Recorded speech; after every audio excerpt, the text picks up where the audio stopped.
Ya, Bismillahirrahmanirrahim. Assalamualaikum warahmatullahi wabarakatuh. Selamat pagi, siang, sore, malam, kapanpun teman-teman akan mengakses materi ini. Ya, hari ini kita akan belajar tentang understanding business market atau kita akan belajar tentang B2B marketing. Jadi gini, hari ini tuh kita akan masuk ke satu topik yang sebenarnya itu ini sangat besar ya dalam dunia bisnis, tapi seringkali itu kayak kita tuh kurang menyadari gitu, yaitu adalah business market atau B2B marketing. Nah, selama ini kita tuh sering melihat marketing itu hanya dari sisi konsumen saja. Nah, bagaimana orang membeli baju, kopi, atau gadget. Tapi sebenarnya sebagian besar transaksi dalam ekonomi itu terjadi antar perusahaan, bukan antara perusahaan dan konsumen. Nah, jadi di sesi ini kita akan mencoba melihat ya dunia marketing dari perspektif yang berbeda, yaitu bagaimana perusahaan itu mengambil keputusan ketika mereka membeli sesuatu. Oke, nah teman-teman, di sini adalah dengan judul Kenapa B2B itu lebih kompleks. Jadi gini, saya ingin mulai dengan sebuah ilustrasi yang sangat sederhana ini. Kalau teman-teman atau kalau kita nih sebagai konsumen ini membeli kopi, keputusannya itu cepat. Kita tinggal lihat dan beli. Dan kadang bahkan kita nggak perlu berpikir panjang. Tapi bayangkan, Anda adalah pemilik bisnis, dan Anda harus membeli mesin kopi dengan harga yang kurang lebih sampai ratusan juta. Nah, apakah keputusannya akan dibuat tetap cepat? Kebanyakan akan mengatakan bahkan tidak. Jadi Anda akan mulai berpikir, apakah ini investasi yang tepat? Apakah kualitasnya sesuai? Apakah suppliernya itu bisa dipercaya? Nah, di sini kita melihat satu pola penting. Semakin besar risiko dari sebuah keputusan, maka semakin kompleks proses pengambilan keputusannya. Dan disinilah yang menjadi dasar dari B2B marketing. Nah, apa yang hari ini kita akan pelajari? Di sesi ini kita akan membedah bagaimana sebenarnya perusahaan itu mengambil keputusan pembelian. Kita akan mulai dari memahami apa itu business market, lalu membedakannya dengan consumer market. Kemudian kita akan melihat bahwa tidak semua pembelian itu sama. Ada berbagai jenis situasi pembelian. Kita juga akan membahas di sini siapa saja yang terlihat dalam keputusan dan bagaimana prosesnya dari awal sampai akhir. Targetnya sederhana saja, teman-teman di sini. Setelah sesi ini, teman-teman nggak hanya paham konsep, tapi juga memahami cara berpikir di balik keputusan sebuah bisnis. Nah, how business market work? Bagaimana apa namanya pasar dalam berbisnis ini bekerja? Jadi gini, sekarang kita lihat ini ada sebuah gambaran yang ada di PowerPoint ini. Ini ada mewakili bagaimana gambaran besar bagaimana bisnis market ini bekerja ya. Jadi kita bayangin aja alurnya itu dimulai dari petani yang menjual bahan baku ke pabrik. Kemudian pabrik mengolahnya menjadi produk, kemudian distributor menyalurkannya, dan akhirnya retailer menjual ke konsumen. Nah, kalau kita perhatikan, semua transaksi sebelum sampai ke konsumen itu adalah B2B. Artinya apa? Jadi ini, B2B itu bukan bagian kecil dari ekonomi, tapi itu adalah justru fondasi utama dari seluruh sistem bisnis. Karena apa? Karena konsumen hanyalah tahap akhir dari rantai yang panjang ini. Nah, apa sih sebenarnya itu business market? Nah, dari situ kita bisa memahami definisinya ya. Jadi gini, business market itu adalah seperti organisasi yang membeli barang atau jasa bukan untuk dikonsumsi secara langsung, tapi dia akan melakukannya untuk produksi. Dia akan melakukannya untuk operasional atau bahkan dia melakukannya untuk menjual kembali. Misalnya teman-teman kayak pabrik membeli bahan baku, rumah sakit membeli alat medis, atau hotel itu membeli sebuah perlengkapan. Dan di sini ada satu insight penting, mereka itu tidak membeli produk hanya karena suka. Mereka itu membeli produk itu harus memberikan nilai bagi bisnis mereka. Kalau tidak ada value-nya, maka nggak akan ada keputusan pembelian. Di sini adalah key karakteristik dari B2B. Ya, jadi sekarang kita masuk ke karakteristik utama dari business market ya. Dan di sini tuh kita kayak mulai melihat kenapa sih B2B itu sangat fundamentally dan berbeda dari B2C, business to consumer. B2B adalah business to business. Nah, yang pertama adalah nilai transaksinya itu sangat besar. Jadi gini teman-teman, kalau B2B, satu keputusan pembelian itu bisa bernilai sangat tinggi. Bukan lagi puluhan ribu, tapi bisa jutaan, bahkan miliaran. Nah, apa konsekuensinya? Setiap keputusan menjadi sangat hati-hati. Karena apa? Karena dampaknya tidak hanya ke satu orang, tapi akan berdampak ke seluruh organisasi. Yang kedua di sini adalah hubungan jangka panjang. Teman-teman bisa lihat di sini ya, bahwasanya perusahaan itu tidak suka, bahkan tidak sering mengganti suppliernya. Karena setiap pergantian itu nanti berarti harus adaptasi ulang, ada risiko gangguan operasional, dan biaya transisi yang tidak kecil. Jadi dalam B2B itu hubungan itu bukan sekedar transaksi, tapi cenderung menjadi sebuah partnership. Yang ketiga adalah keputusan berbasis data. Jadi berbeda dengan B2C, business to consumer, yang sering dipengaruhi oleh emosi, di B2B itu keputusan itu harus bisa dijelaskan secara logis. Biasanya kita akan analisis berapa sih biaya yang mau dikeluarkan, berapa manfaat yang didapat, apakah meningkatkan efisiensi, apakah memberikan keuntungan jangka panjang, dan ini yang sering disebut sebagai value-based decision making. Dan yang keempat, di sini adalah ini yang cukup penting ya, resikonya itu tinggi. Kalau konsumen salah beli produk, dampaknya kecil. Tapi kalau perusahaan yang salah memilih supplier, bisa berdampak ke apa? Nah, ke produksi, kualitas produksi, bahkan reputasi bisnisnya. Ya, karena itu teman-teman, perusahaan itu cenderung kayak lebih konservatif, lebih hati-hati, dan membutuhkan lebih banyak informasi sebelum akhirnya kita memutuskan. Nah, jadi kalau kita rangkum teman-teman, B2B itu bukan sekedar jual beli dalam jumlah yang besar, tapi tentang keputusan yang berdampak besar, hubungan jangka panjang, dan pengelolaan resiko. Dan inilah yang membuat prosesnya menjadi jauh lebih kompleks. Di sini ada slide yang melakukan komparasi antara B2B, business to business atau versus business to consumer. Ya, jadi ini eh, kita akan membandingkannya, tapi bukan hanya di permukaannya aja ya. Jadi gini teman-teman, di B2C ya pembelinya itu banyak, keputusannya cepat dan seringkali itu dipengaruhi emosi. Pertanyaannya adalah kenapa bisa cepat? Karena risikonya relatif kecil. Kalau salah beli, dampaknya hanya ke individu aja. Tapi kalau di B2B, itu situasinya berbeda. Pembelinya itu sedikit, tapi setiap pembeli memiliki volume transaksi yang besar, keputusan itu bakal menjadi lebih lama. Karena harus melalui proses evaluasi, diskusi, dan persetujuan. Nah, yang paling penting, keputusan itu harus rasional dan bisa dipertanggungjawabkan. Karena ini bukan uang pribadi, ini adalah uang organisasi. Nah, tapi di sini ada insight penting. Meskipun kadang-kadang itu terlihat rasional, keputusan B2B itu tidak semuanya bebas dari emosi. Karena apa? Karena individu di dalam organisasi itu akan tetap memiliki rasa takut mengambil keputusan yang salah, keputusan untuk terlihat kompeten, dan keinginan untuk meminimalkan risiko pribadi. Nah, jadi B2B itu sebenarnya adalah kombinasi antara rational justification ditambah emotional reassurance. Dan marketer itu harus mampu menjawab keduanya. Terus apa yang membuat B2B itu berbeda? Nah, sekarang kita masuk ke karakteristik unik yang membuat B2B itu semakin kompleks ya. Yang pertama di sini adalah derived demand. Permintaan di B2B itu tidak berdiri sendiri teman-teman, tapi bergantung pada permintaan konsumen akhir. Misalnya, jika misalnya teman-teman ada permintaan mobil, jika kita ketahui bahwa permintaan mobil itu naik ya, maka permintaan baja, ban, dan komponen lainnya itu pasti juga ikut naik ya. Bahkan kenaikannya itu bisa lebih besar. Ini disebut dengan acceleration effect. Artinya, permintaan di B2B itu cenderung lebih fluktuatif. Yang kedua adalah banyak pengambil keputusan. Ini bukan keputusan individu, teman-teman, tapi ini adalah keputusan organisasi dengan berbagai kepentingan. Artinya, teman-teman, kompleksitas itu tidak hanya berasal dari produk, tapi dari manusia-manusia yang terlibat di dalamnya. Yang ketiga ada pembelian profesional, di mana di B2B, pembelian dilakukan oleh orang yang memang memiliki keahlian. Mereka ada standar, prosedur, sama evaluasi yang sistematis. Jadi ini merupakan proses menjadi lebih formal dan terstruktur. Dan yang keempat itu adalah hubungan dekat antara supplier dan customer.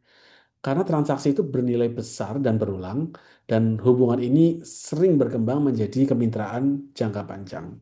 Jadi dalam B2B itu trust itu bukan hanya penting, tapi menjadikan sebuah aset yang strategis. Bahkan ada orang yang mengatakan bahwa trust itu adalah salah satu mata uang yang baru. Type of business buying di sini ya, ya atau kita bilang buying situation ya, dengan menggunakan strategic view. Nah, ini sangat penting banget ya karena menentukan strateginya marketing. Yang pertama kita ada strike rebuy, itu adalah orang yang melakukan pembelian rutin. Customernya sudah punya supplier tetap. Nah, tantangan utama di sini adalah bukan menjual, tapi mempertahankan hubungan dan memastikan kepuasannya ke depannya bagaimana. Yang kedua adalah modified rebuy. Di sini mulai ada perubahan. Mungkin karena ketidakpuasan atau ada alternatif yang lebih baik, ini adalah titik di mana kompetisi terjadi.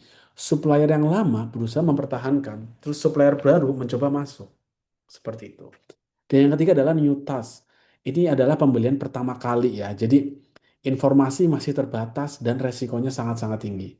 Jadi peluang terbesar ini adalah peluang yang terbesar bagi seorang marketer di dalamnya. Karena apa? Karena di sini tuh customer itu membutuhkan edukasi, rekomendasi, dan keyakinan. Jadi peran marketer itu berubah dari sekedar penjual menjadi konsultan dan problem solver. Ya. Kemudian di sini adalah who make the decision. Kita akan melihat suatu realitas penting ya dalam sebuah B2B. Gini, teman-teman, keputusan itu tidak pernah dibuat oleh satu orang, ya. Selalu melibatkan tim dalam organisasi. Ini yang disebut dengan buying center. Nah, eh, artinya apa? Ketika teman-teman itu menjual, oke, ketika teman-teman menjual di B2B, jadi teman-teman itu tidak sedang berhadapan dengan satu individu, tapi dengan sebuah sistem yang sangat-sangat kompleks. Nah, di dalam sistem ini ada berbagai kepentingan. Ada bagian keuangan, fokus pada efisiensi biaya, bagian teknis, fokus pada kualitas, pengguna fokus pada kemudahan dan kenyamanan. Dan semua perspektif ini harus disatukan dalam satu keputusan. Inilah yang membuat proses B2B itu menjadi tidak hanya rasional, tapi juga penuh dinamika organisasi. Jadi benar sekali jika teman-teman mengatakan bahwa di B2B, Anda sedang tidak menjual ke orang, tapi menjual ke sistem. Ini adalah roles in buying center ya. Jadi gini teman-teman, setelah kita memahami bahwa keputusan di B2B itu melibatkan banyak pihak, sekarang kita akan masuk lebih dalam. Siapa saja sih sebenarnya yang terlibat dalam proses itu? Dalam organisasi ada beberapa peran utama. Ada yang menginisiasi kebutuhan, ada yang menggunakan produk, ada yang memberikan masukan, hingga ada yang benar-benar mengambil dan menyetujui keputusan. Tapi yang paling penting untuk dipahami itu adalah peran-peran ini tuh nggak selalu terlihat secara formal. Kadang tidak tertulis di struktur organisasi, tapi itu sangat-sangat berpengaruh dalam sebuah keputusan. Nah, dan satu orang itu bisa memegang beberapa peran sekaligus. Artinya, sebagai seorang marketer, sebagai seorang pemasar, kita tuh tidak cukup hanya tahu siapa bayarnya. Kita juga harus paham nih, siapa aja yang mempengaruhi keputusan, baik secara langsung maupun tidak langsung. Nah, di sini adalah merupakan contohnya ya, dalam misal medical equipment, atau kita contohkan di rumah sakit ya. Jadi gini teman-teman, bayangkan aja sebuah rumah sakit ya, sebagai buying center. Dokter itu menjadi inisiator dan user. Maka kenapa? Karena mereka yang pertama kali merasakan kebutuhan. Dan mereka juga yang akan menggunakan alat tersebut. Terus di sini kepala bagian itu biasanya menjadi seorang influencer, ya. Kenapa? Karena memberikan pertimbangan teknis dan operasional. Dan manajemen di sini berperan sebagai decider. Karena apa? Karena mereka mempertimbangkan dampak strategis dan finansial. Direkturnya itu menjadi approver yang memastikan keputusan ini layak dari sisi anggaran, dan tim processing sebagai buyer yang menjalankan proses negosiasi dan transaksi. Terus di sini juga ada admin sebagai gatekeeper. Jadi dia mengontrol akses, bahkan menentukan apakah Anda sebagai marketer itu bisa masuk atau tidak. Nah, dari sini kita bisa melihat teman-teman, keputusan itu bukan hanya kompleks, tapi ini juga berlapis-lapis. Nah, why buying center is matter? Jadi gini, jadi teman-teman dari struktur ini ya teman-teman, ini muncul suatu relatif penting dalam B2B. Jadi gini, setiap pihak itu memiliki kepentingan yang berbeda. Ya, bagian keuangan fokus pada efisiensi biaya, bagian teknis fokus pada kualitas dan spesifikasi. Pengguna fokus pada kemudahan penggunaan, dan perbedaan ini itu tidak selalu selaras. Nah, disinilah biasanya muncul potensi konflik dalam keputusan. Akibatnya apa? Akibatnya prosesnya menjadi lebih lama, diskusinya jadi lebih panjang, dan keputusannya sering tertunda. Nah, di titik ini, peran marketing itu berubah secara fundamental. Karena marketing bukan hanya menjual produk, tapi harus mampu, satu, dia memahami berbagai perspektif, menyelaraskan kepentingan, dan membantu organisasi mencapai keputusan. Jadi dalam B2B, kita itu tidak hanya menjual ke pasar, kita juga membantu menyelesaikan konflik-konflik internal di pelanggan. Jadi sistemnya memang berbeda dengan misalnya B2C atau sales-sales yang ada di supermarket dan sebagainya. Beda seperti itu. Karena supermarket hanya kita hanya bicara pada satu customer saja di situ dan dialah yang membuat keputusan dan biasanya yang dibeli adalah keputusan-keputusan dasar di situ. Nah, kemudian adalah business buying process. Di sini ada 8 tahap ya. Jadi gini, setelah teman-teman itu memahami siapa saja yang terlibat, sekarang kita udah masuk ke prosesnya. Nah, bagaimana sih sebenarnya keputusan itu terjadi? Jadi teman-teman, dalam B2B, keputusan pembelian itu bukan satu momen, tapi adalah sebuah proses yang terdiri dari beberapa tahap. Dimulai dari kesadaran akan masalah, hingga evaluasi setelah pembelian dilakukan. Nah, secara umum teman-teman ini ada 8 tahap dalam proses ini, dan ini penting banget untuk dipahamin. Kenapa? Karena setiap tahap itu adalah titik masuk bagi seorang marketer. Jika Anda hanya cuma hadir di tahap akhir aja, kita sudah terlambat. Karena sebagian besar keputusan itu sebenarnya sudah terbentuk sejak tahap awal. Steps 1 until 3 identifying needs di sini ya. Jadi gini, kita mulai dari tahap awal ya, dan ini adalah tahap yang sering diremehkan. Padahal ini sangat-sangat menentukan. Tahap pertama itu adalah problem recognition. Di sini tuh organisasi sudah menyadari bahwa ada kebutuhan atau masalah. Misalnya, alat lama udah nggak efisien, Pak. Sebenarnya ada ini, Pak, peluang meningkatkan produktivitas. Terus kita masuk ke tahap kedua, need description. Organisasi ini mulai mendefinisikan apa sih yang mereka butuhkan sebenarnya. Ini masih umum, tapi sudah mulai terarah. Tahap ketiga kita ada product specification. Di sini kebutuhan diterjemahkan menjadi spesifikasi teknis. Dan ini itu adalah merupakan titik yang kritis ya. Karena spesifikasi ini akan menentukan siapa sih yang bisa masuk dan siapa yang langsung tersingkir. Nah, jadi kalau marketer bisa masuk di tahap ini, dia bisa ikut membentuk kebutuhan pelanggan. Tapi kalau datangnya terlambat, bisa jadi bahkan tidak masuk dalam shortlist. Inilah kenapa B2B itu timing itu sangat penting di sini. Next lagi kita masuk ke stage 4 dan 6. Jadi gini teman-teman, eh, setelah kebutuhan dan spesifikasi itu kita tentukan, kita sekarang masuk ke tahap di mana kompetisi ini benar-benar terjadi. Nah, tahap pertama di bagian ini adalah supplier search. Jadi perusahaan itu mulai mencari alternatif supplier yang sesuai dengan spesifikasi. Artinya, hanya supplier yang match dengan kebutuhan yang akan dipertimbangkan. Nah, tahap berikutnya adalah proposal solicitation ya, atau kita melakukan penawaran di sini. Perusahaan biasanya minta penawaran dari supplier yang dianggap layak. Nah, di sini marketer itu harus mampu menyampaikan bukan hanya produk, tapi value yang relevan dengan kebutuhan pelanggan.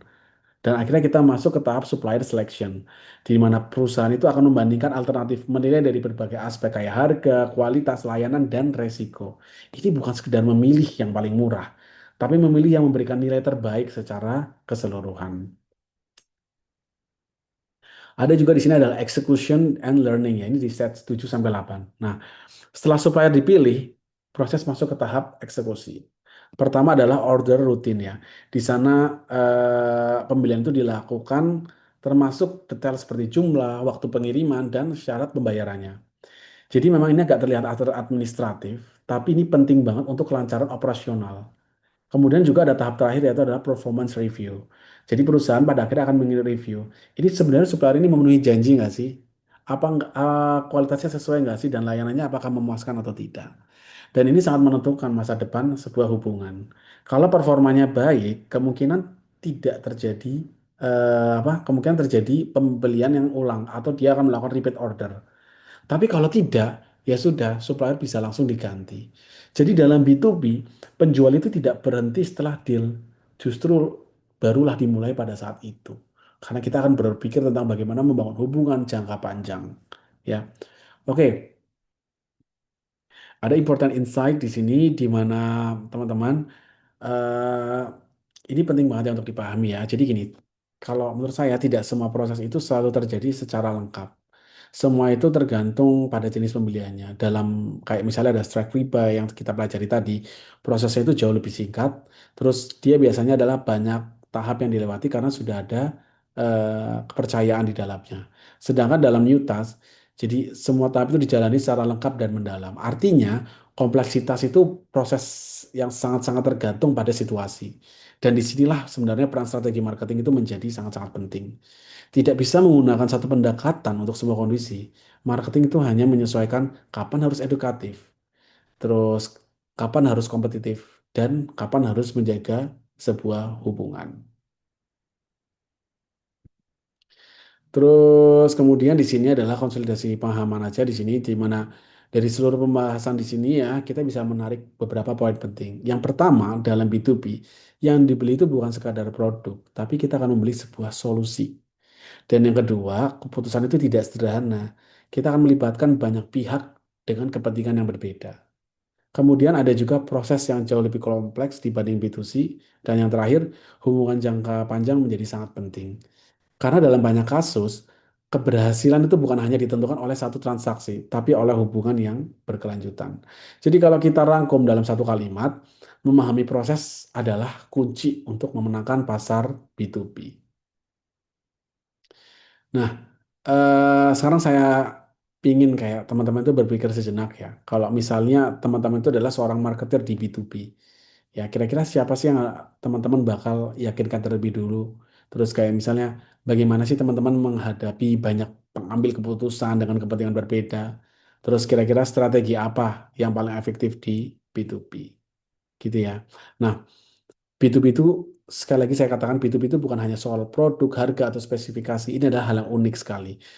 Tapi ini juga tentang bagaimana teman-teman itu membangun kepercayaan di antara banyak pihak, terus membantu mereka mengambil keputusan dengan yakin.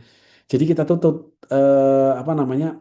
Jadi kita tuh tahu bahwasanya B2B itu juga adalah sebuah strategi atau sebuah bagaimana kita berbisnis dan membangun jangka panjang ke depannya.